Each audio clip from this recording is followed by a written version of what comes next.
Nesse segundo e último vídeo, trataremos do círculo do realismo nos Estados Unidos, do racismo que existia nesse círculo e de como foi ser o primeiro negro a se meter com essa gente e tentar ganhar vida como poeta e romancista na virada para o século XX.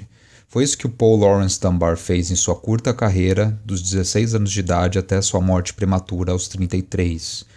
Para adolescentes em idade escolar nos Estados Unidos, Dunbar é lembrado como o nome de um poeta. Se você gostar de música, ele também é o nome de uma escola em Dayton, no Ohio, de onde saíram os principais músicos que inventaram o funk nos anos 60.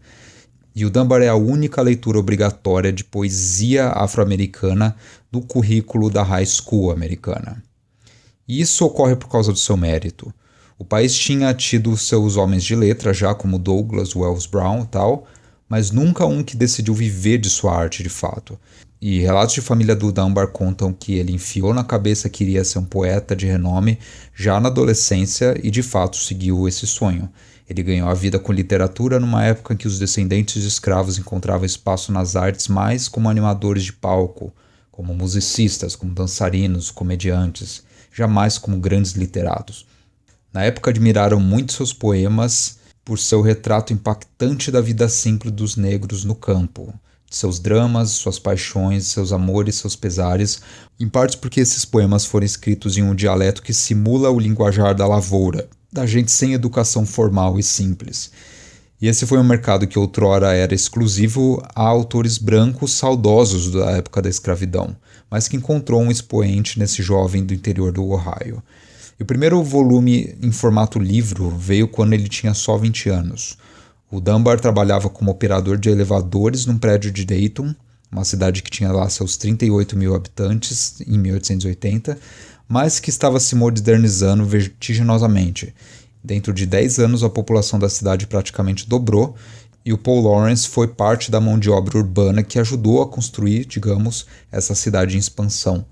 Ele custeou a primeira impressão de seu primeiro livro, Woken Ivy, e conta-se que em 2 semanas ele conseguiu pagar todas as dívidas com a gráfica somente através de vendas que ele fez para os passageiros do elevador onde trabalhava. Ele era um jovem carismático e batalhador, portanto, que trazia em si, além de talento, todas as características louvadas pela ideologia do progresso dessa América da virada dos séculos. A questão da industriosidade, da iniciativa própria, todo esse papo. Assim, ele logo ganhou favores de escritores consagrados e um nome para si na cena cultural estadunidense. E essa cena é a cena do realismo. A gente conhece bem os realistas como Henry James, o Mark Twain, e eles talvez sejam os maiores mesmo nos Estados Unidos. Mas o James vivia e atuava na Europa sua vida inteira. O Mark Twain era um tipo de aventureiro que estava sempre viajando por aí. A cena cultural de fato estabelecida, com seus jornais, revistas literárias e círculos que se encontravam sempre, rodeava um camarada também natural do Ohio chamado William Dean Howells, que era o editor de uma grande revista chamada Harper's Weekly. Essa revista foi responsável por veicular um tipo de teoria do realismo nos Estados Unidos, apelando para os escritores da nova geração que escrevessem uma literatura capaz de lidar com a modernização do mundo. O realismo era um ponto de culminância de desenvolvimentos científicos, intelectuais e filosóficos que supostamente levariam os novos artistas a uma época de expressão transparente da realidade e a criação de uma fama das letras estadunidense, que era uma fama que não existia ainda. Daí vem o interesse pela literatura urbana, mas também pela literatura do regionalismo, e é aqui que entra o Dunbar.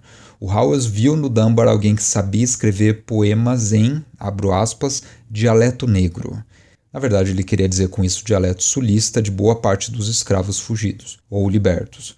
E assim o Dunbar ajudava a complementar os relatos de outros grupos humanos geográficos daquele grande projeto de se narrar os Estados Unidos de forma rigorosa. Na época deram nome para essa tendência literária de Local Color School, a escola da cor local, na qual nomes importantes das letras surgiram, entre eles o da Sarah Orne Jewett, situando tudo o que escrevia no estado do Maine, e do Mark Twain sobre a vida do Mississippi. Nos Estados Unidos, a questão da cor local, portanto, era um projeto literário que não veio exatamente do romantismo, muito diferente do caso brasileiro. O Dunbar mostra não sair ileso a todas essas influências e tendências em circulação. Ele de fato escreve poemas em dialeto sulista, mas como uma homenagem às histórias que ouvia da mãe e de demais parentes dos idos tempos de escravidão. Ele mesmo nunca falou o dialeto do sul. E aqui começa o grande mal-entendido do Howells, no momento em que, por pura boa vontade, decidiu apadrinhar o então desconhecido poeta e divulgá-lo como um negro porta-voz de seu povo. Tudo isso começou numa resenha do segundo livro de poemas do Dunbar, chamado Majors and Minors.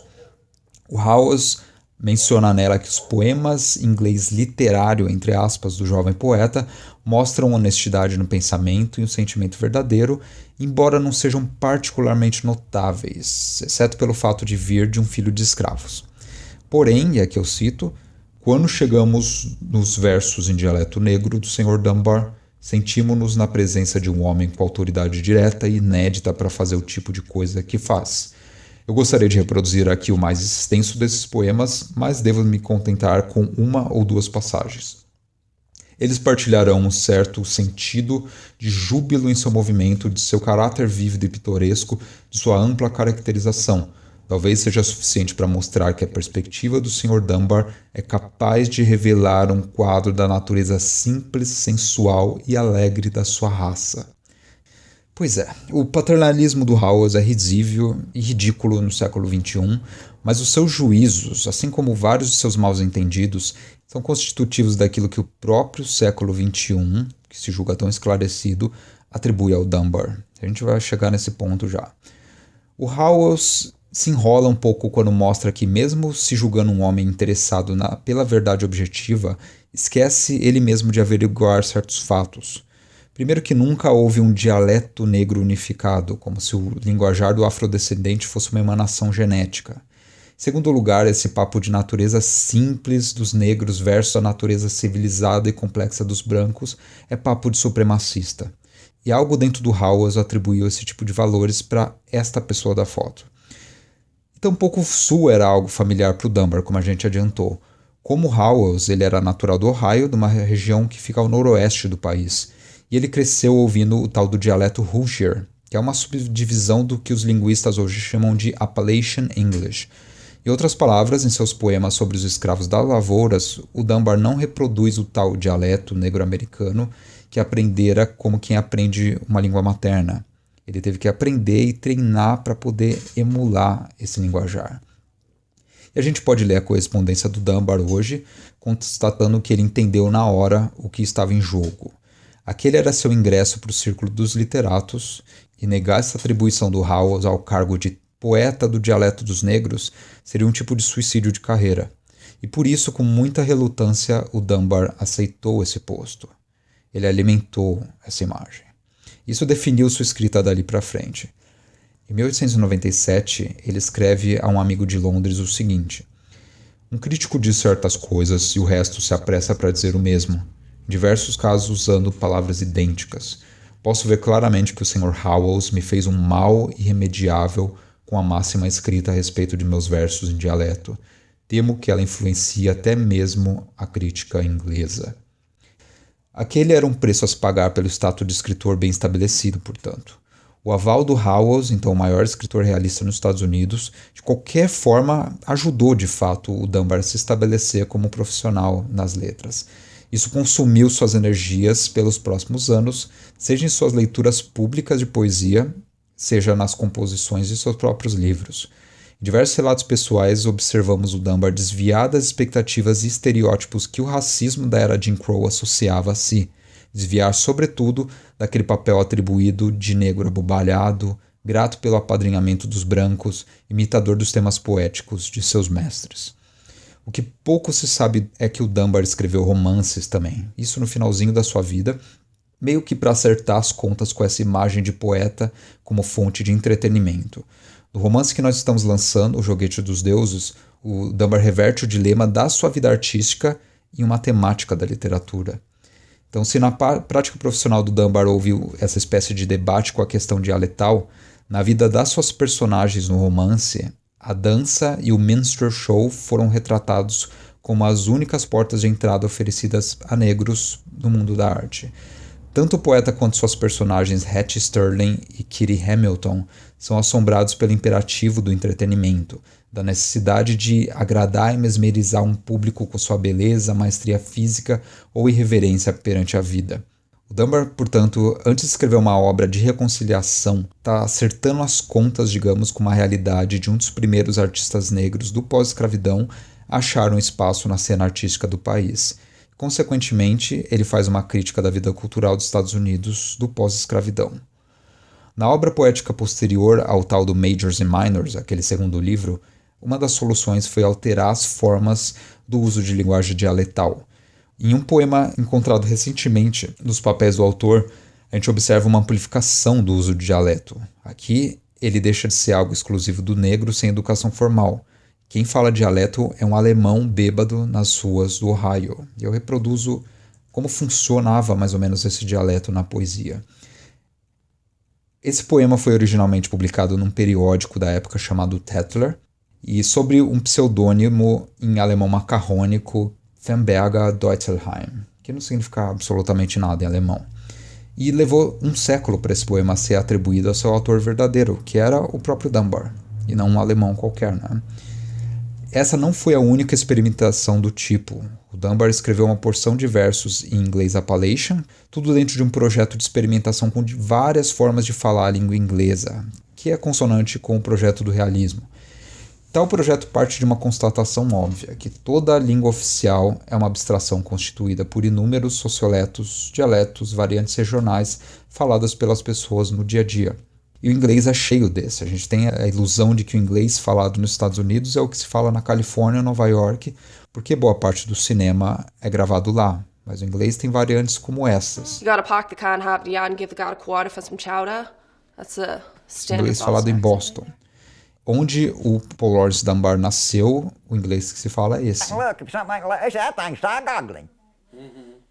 They say, I want you to look. Say, what is it? If you're building some kind of a... Said, that's side-goggling right yonder. And said, that old road going up there. And said, that thing's side-goggling. E por aí vai. No projeto poético do Dunbar há uma teoria de linguagem, portanto, que é surpreendentemente inovadora para os anos de 1900, sendo que a sociolinguística e toda essa noção de socioleto foi desenvolvida só nos anos 60, né, com Chomsky e com Labov. Nele a gente encontra uma refutação da prerrogativa veladamente racista que se escondia por trás das boas intenções dos realistas americanos, interessados em cor local somente quando ela repercutisse o estereótipo do africano semi-selvagem e servil, que assumia que todos os negros falassem o mesmo inglês quebrado, agramatical, e portassem da mesma personalidade e atuassem sobre o mesmo cenário pastoral do sul dos tempos da escravidão. Parte do esforço do Dunbar foi quebrar essa imagem.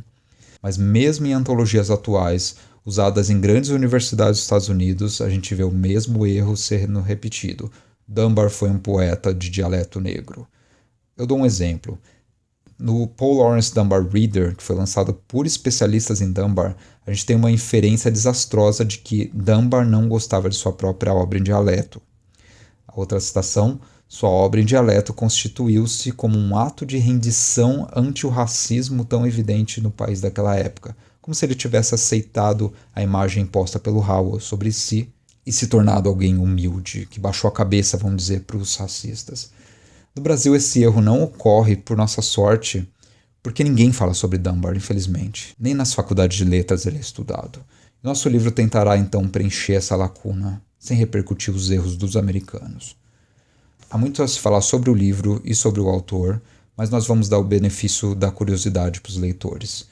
O livro já está revisado, pronto para diagramação, já tem capa que a gente coloca aí pela primeira vez, e ele vai contar com um pós-fácil de cerca de 20 páginas de título O Romance como um Acerto de Contas, que tratará de todas as questões expostas neste vídeo, além de contar um pouco sobre o retrato de Nova York, feito pelo Dunbar, sobre a era do ragtime, que foi um precursor do jazz, e sobre os musicais da Broadway e toda a vida teatral daquela época, além da herança do Dunbar para outras figuras imponentes como o W.B. Du Bois, Charles Chestnut e o James Baldwin.